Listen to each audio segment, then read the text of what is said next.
The CW Twin Cities presents See What's Now, your entertainment news source. Hey everybody, Jon Foss, CW Twin Cities. I'm talking with Nadji Jeter from the film Wonder, and we're hanging out at the Library Lounge at Mercy Bar and Dining Room. What do you think of this place?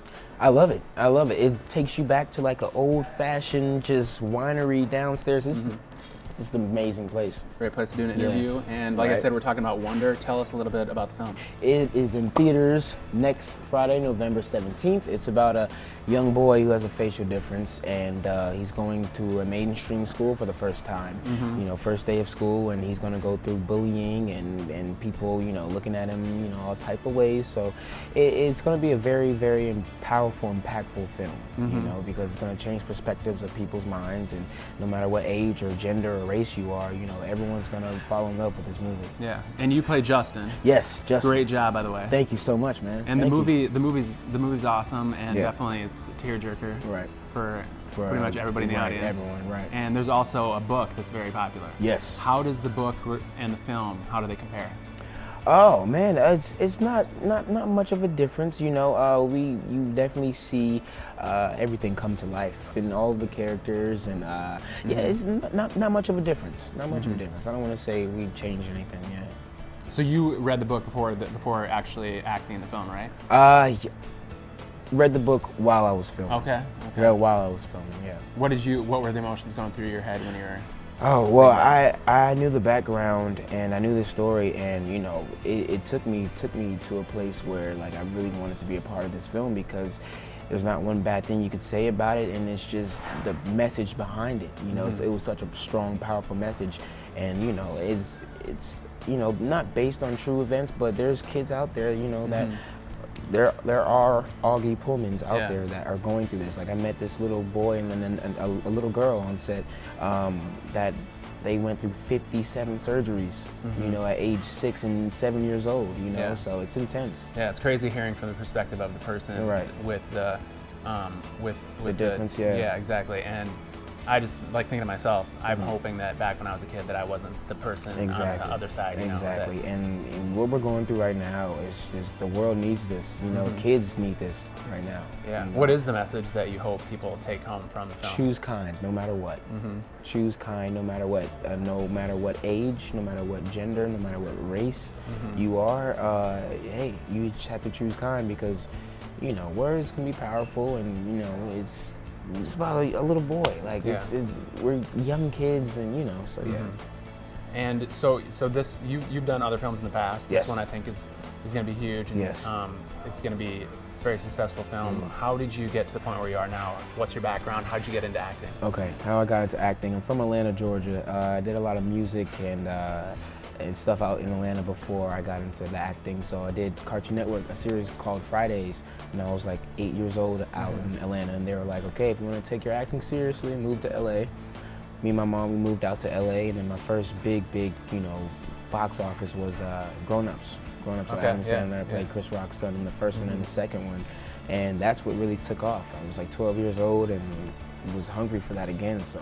Well, that's pretty impressive that your mom had the confidence in you to, in that drive, to make that move from Georgia to LA. Was that hard for her? Yeah, oh yeah, definitely hard for her. She had to quit her job and, you know, just start over basically, you know. She just knew you had the drive and the talent. She saw something in me, and then, you know, I was already having a little success, you know, out in our hometown, you know, so she was like, hey, I believe in you, and if you really want to do this, let's go. So you basically, you owe your mom for life. Because I mean, she made it happen. Hey. Or at least gave you the opportunity. Opportunity, exactly. That's pretty cool. Yeah. What was it like working with Adam Sandler and Chris Rock? And that dude, legends, man. Like I learned so much from them, just sitting down with them, just being on set, like cracking jokes. Like Adam will come down in basketball shorts and play basketball with you. Like he's the most down-to-earth, chillest guy. And same thing with Chris. Like I learned so much from him too, just sitting down and watching him and how he conducts himself. You know, it's amazing. I've been being on set with, you know, Julie and Owen. Like, you know, I'm so blessed and honored to have worked with these such great legends and vets of the game. And, you know, still to this day, I'm like shocked and still learning, you know. Yeah. What's your favorite Adam Sandler movie? Ooh, probably. I mean, Grown Ups 1 and 2, obviously. Right. Honestly, Grown Ups 1 and 2. But my favorite, I want to say Billy Madison. Either Billy Madison or Little Dicky. Like, yeah, one of the two. Okay. So, Little Nicky, I'm sorry. Yeah. What about Happy Gilmore? Is that up there? Happy Gilmore, yeah. Happy Gilmore's up there. Happy Gilmore, Billy Madison, yeah. So, same thing. So, man, yeah, like, that dude, to this day, I thank you, Adam. Thank you, man. Yeah, and you kind of mentioned it, also working with Julia Roberts and Owen Wilson. Yeah. What was that like? Oh, man, like, my childhood movie was Drill Bit Taylor with Owen, you know, so, man, like, just being on set with them, same thing. Just learning. It's all a learning process, because I'm a student of this craft. So, you know, when I get on set with legends, you know, it's like, you know, I just want to be modest, sit back and let them, you know, show me the ropes. You kind of just want to pinch yourself a little bit and be like, what's happening right now? Exactly. So, you know, I still go through those feelings on set of just meeting these people. So, yeah. Did you actually work with them in actual scenes? Did you guys have scenes together? Yeah, okay. We had a couple of scenes together. Did they give you any advice, or what was it like working with legends like that? Mainly, I just sat back and watched as far as, you know, how they, you know, took direction and how they, you know, really conducted both of their lines. So I just sat back and watched, you know. I mean, as far as getting advice, watching them, you get so much, you know. You take the notes and just how they move and, you know, how they talk to the director, how the director receives it. So yeah, just it's all a learning process on set, you know. So this is your first time in Minnesota, and you mentioned cold. It's freezing. It is. Tell us about that. Cold what are your thoughts out here. I've lived in LA for like 10 years. Yeah. Spoiled me. I'm spoiled. I'm LA spoiled. So I got off the plane and I was like, I need some gloves. I need some gloves. Yeah. So it's cold. They've been spoiling you. I'm used to that LA, yes. But out here, y'all have some amazing food. Like Minnesota has some amazing food out here. I was at Manny's and a great steakhouse and, you know, Birch, you know, so yeah. And you're going to check out First Avenue after that? Yes, we're going to go to see where, you know, Prince became famous. Exactly. Nice. Very cool. When I went to the screening the other day and you gave the Q&A afterwards, somebody asked you if you had been bullied in school, and you said that you had, and just said that it was very common, that pretty much everybody has at one point. Right. Was that something that that helped you relate to the people in this film?